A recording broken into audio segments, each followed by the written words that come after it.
we're living through a revolution that most people aren't even aware of. Right now, at this very moment, artificial intelligence is writing 41% of all code being created worldwide. That's not a projection for the future. That's happening today. In 2024 alone, AI generated 256 billion lines of code. To put that in perspective, that's more code than the entire history of human programming up until a decade ago, written in just 12 months. And here's what makes this truly mind-bending. Developers are now building functional applications in a single day that would have taken entire teams weeks or months to complete. The term for this phenomenon? Vibe coding. A concept coined by Andrej Karpathy, the computer scientist and co-founder of OpenAI, that describes programming in the flow, where you simply describe what you want in plain language and watch as AI constructs the foundation of your project before your eyes. This isn't science fiction. This is the current state of software development, and it's forcing us to confront some uncomfortable questions about what it means to be a developer, about code quality, security, and ultimately about the future of an entire profession. The tools are here, they're powerful, and they're being used right now by millions of developers worldwide.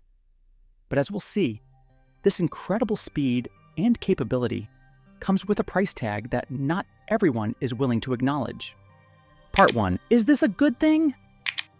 Let's address the elephant in the room. When you can build an app in a day using AI, when 41% of all code is now machine-generated, when tools like GitHub Copilot and ChatGPT can create entire functions and modules from simple descriptions, the immediate reaction splits into two camps.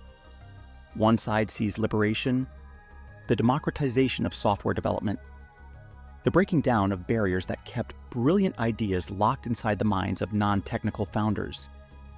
The other side sees something more troubling, a potential erosion of fundamental skills, a shortcut that might lead developers down a path where they understand less and less about what they're actually building. Both perspectives have merit, and that's what makes this moment so fascinating and so precarious. The reality is that AI code generation isn't inherently good or bad. It's a tool, but it's a tool with characteristics that make it fundamentally different from anything we've had before. Traditional development tools augmented human capability, but still required deep understanding. You needed to know what you were doing. AI code generation, however, can produce results that appear functional even when the person using it doesn't fully comprehend the underlying logic, architecture, or implications.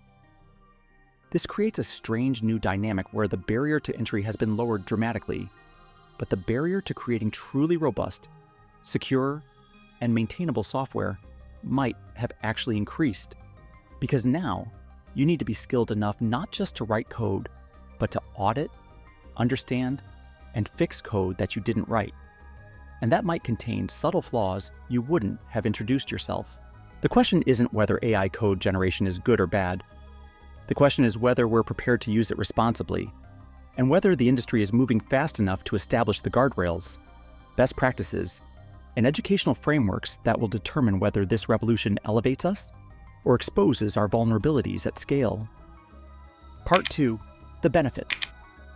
Let's talk about what makes this technology genuinely transformative, because there are real, substantial benefits that we can't ignore. First and foremost is speed.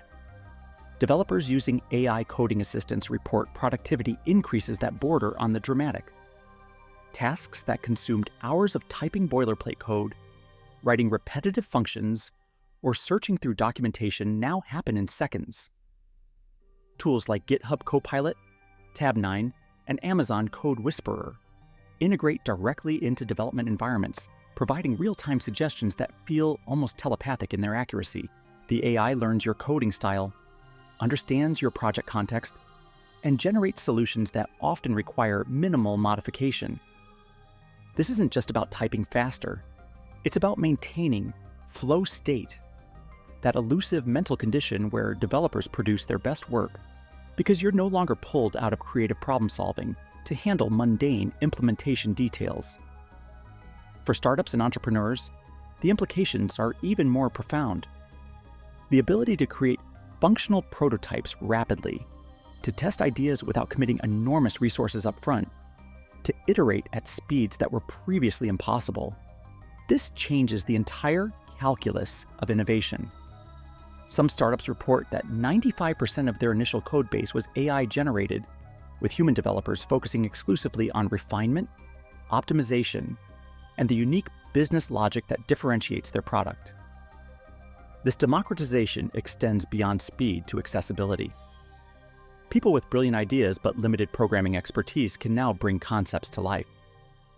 AI tools provide explanations alongside code, effectively teaching as they assist, lowering the learning curve for newcomers while simultaneously freeing experienced developers from cognitive overload. The mental burden of constantly context switching between different parts of a complex system, of remembering syntax across multiple languages, of hunting down that one elusive bug. All of this gets alleviated when you have an intelligent assistant that can handle the tedious aspects while you focus on architecture, user experience, and innovation. Code quality also benefits when AI tools identify bugs, suggest optimizations, and enforce consistent patterns across teams. The standardization that AI brings helps large organizations maintain coherence even as projects scale and team members change. Debugging and troubleshooting accelerate because AI can analyze error messages, compare them against vast databases of similar issues, and propose fixes in real time. For many developers, AI code generation represents not a replacement, but an enhancement, a powerful ally that handles the repetitive and mundane so humans can focus on the creative and strategic.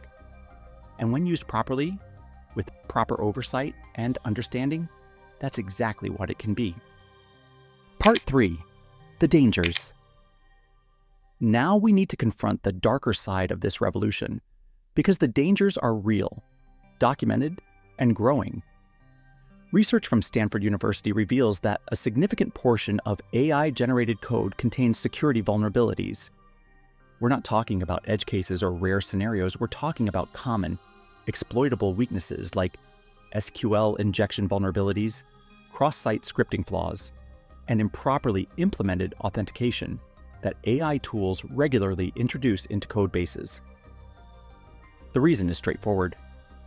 AI models are trained on massive datasets of publicly available code, which means they learn from both good and bad examples. They replicate patterns they've seen, including insecure patterns, outdated libraries with known vulnerabilities, and architectural decisions that were questionable even when they were written. When a developer uses AI to generate code without thoroughly reviewing and testing it, they're essentially importing unknown risk directly into their application. The problem compounds because AI-generated code often looks clean and functional on the surface. It runs, it passes basic tests, but underneath it might be riddled with issues that won't manifest until production, until the application is under load, until a malicious actor probes for weaknesses. Another critical danger is the black box problem. Many AI models operate with such complexity that even their creators don't fully understand how specific decisions are made. When an AI suggests a particular implementation approach, it's not providing reasoning or justification, it's just offering what its training predicts is the most likely correct solution. This means developers can't easily audit the decision-making process, can't understand why certain choices were made, and might not spot fundamental flaws in approach or logic. Privacy and data exposure present another minefield. When developers input sensitive information, proprietary business logic, API keys, or confidential data into AI coding tools, that information could potentially be stored, logged, or even used to train future models. There have been documented cases where confidential code appeared in suggestions to other users because it had been fed into the training pipeline. The attack surface expands further with adversarial manipulation, where malicious actors can craft prompts designed to make AI generate code with hidden backdoors or vulnerabilities. This isn't theoretical. Security researchers have demonstrated that AI can be tricked into producing malicious code that appears benign. Technical debt represents a more insidious long-term threat. When organizations rely heavily on AI for rapid development, they might create code bases that work today, but become unmaintainable nightmares tomorrow. AI-generated code often lacks the architectural coherence that comes from human planning, can introduce inconsistencies across different modules, or it might make decisions that optimize for short-term functionality at the expense of long-term scalability. Over time, this accumulates into technical debt that slows development, increases costs, and can eventually require expensive rewrites. Perhaps most concerning is the erosion of fundamental skills. If developers consistently rely on AI to handle implementation details, they risk losing the deep understanding that makes them effective problem solvers when AI fails or when faced with novel challenges that don't fit established patterns. There's a real danger of creating a generation of developers who can prompt AI effectively, but can't actually code, can't debug complex issues, and can't make informed architectural decisions because they've never had to grapple with the underlying complexity. Part 4. Addicted Code and False Developers. This brings us to perhaps the most contentious issue in the AI coding debate, a phenomenon that some are calling code addiction and the rise of false developers. Here's what's happening on the ground. There's a growing cohort of people entering the software development field who have never written substantial amounts of code without AI assistance. They've learned to prompt effectively, they know how to describe what they want, they can iterate on AI-generated solutions, but if you took away their tools, if you asked them to implement even moderately complex logic from scratch, they would struggle or fail entirely. This isn't speculation. This is being reported by technical interviewers, by senior developers managing junior teams, by coding boot camps and universities trying to assess actual competency. The term false developers might sound harsh, but it captures something real. Individuals who have the job title and produce working code, but lack the foundational knowledge that the profession has historically required. The comparison that keeps coming up is calculators in mathematics education. When calculators became ubiquitous, educators worried that students would lose the ability to perform mental math, to understand numerical relationships intuitively, to develop number sense. Those concerns proved partially justified. Students who relied too heavily on calculators without first building strong fundamentals often struggled with higher-level mathematical reasoning because they lacked the intuitive understanding that comes from working through problems manually. AI coding tools present a similar risk, but potentially more severe because the complexity they're abstracting away is far greater. A calculator handles arithmetic, AI handles logic, architecture, algorithms, debugging, everything. The addiction metaphor resonates because developers describe a genuine dependence forming. Once you've experienced the speed and ease of having AI handle implementation, going back to manual coding feels painfully slow and tedious. Your tolerance for the mundane aspects of programming decreases. Your patience for debugging without AI assistance evaporates. And over time, you might find that your own coding skills have atrophied through disuse. Skills that aren't practiced regularly fade. That's basic neuroscience, and if AI is handling 95% of your implementation work, you're simply not getting the repetition needed to maintain deep technical proficiency. This creates a vicious cycle where developers become increasingly dependent on AI, which makes them less capable of functioning without it, which increases their dependence further. The implications extend beyond individual skill levels to organizational vulnerability. Companies building products with teams of AI-dependent developers might find themselves unable to diagnose complex production issues, unable to optimize performance bottlenecks, unable to refactor legacy systems, unable to make critical architectural decisions when AI tools fail, or when faced with problems that don't fit established patterns. There's also an ethical dimension that's starting to generate serious discussion. If a developer presents AI-generated code as their own work without disclosure, if they claim expertise they don't actually possess, if they take credit for solutions they didn't truly understand or create, where does that fall ethically? The industry hasn't settled these questions yet, and the ambiguity creates a Wild West situation where standards vary wildly between organizations. Some companies explicitly encourage AI usage and focus on results rather than methods. Others view excessive reliance on AI as a professional failing, a shortcut that compromises code quality and long-term project health. What makes this particularly thorny is that there's no clear, bright line between appropriate tool usage and problematic dependence.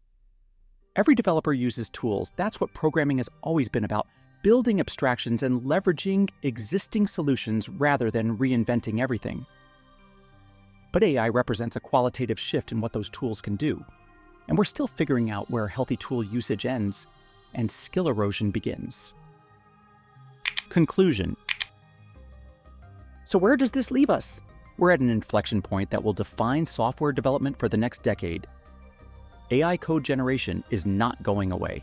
If anything, it's accelerating, with tools becoming more sophisticated, more integrated, more capable with each passing month. The 41% of code currently written by AI will likely be 60 or 70% within a few years, and that trajectory isn't reversing.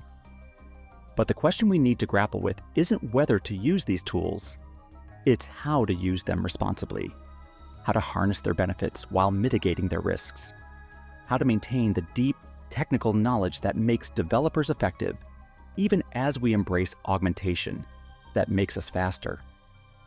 The answer probably lies in what we've seen with other technological revolutions, a period of adjustment where best practices emerge, where education adapts, where the profession evolves to meet new realities. We need developers who understand code at a fundamental level, but who also know how to leverage AI effectively. We need organizations that implement rigorous code review processes that can catch AI-generated vulnerabilities. We need educational institutions that teach both traditional programming skills and AI-assisted development techniques. We need ethical frameworks that define appropriate usage and disclosure standards. Most importantly, we need honest conversations about what's happening. The developers who pretend AI isn't changing everything are deluding themselves, but so are the enthusiasts who claim anyone can now build complex software without understanding what they're doing. The truth lives in the nuanced middle ground where AI is a powerful tool that amplifies both our capabilities and our mistakes, where speed without understanding creates risk, where the best outcomes come from combining human expertise with machine assistance rather than replacing one with the other. The revolution is here. The apps are being built in days instead of months. The code is being generated at scales that would have seemed impossible just a few years ago. The question now is whether we're building on solid foundations or creating a house of cards that will eventually collapse under its own complexity.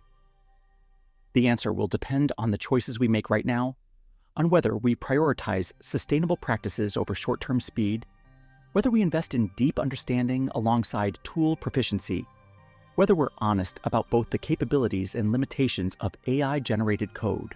This is the moment where we decide what kind of developers we want to be and what kind of software we want to build. Choose wisely.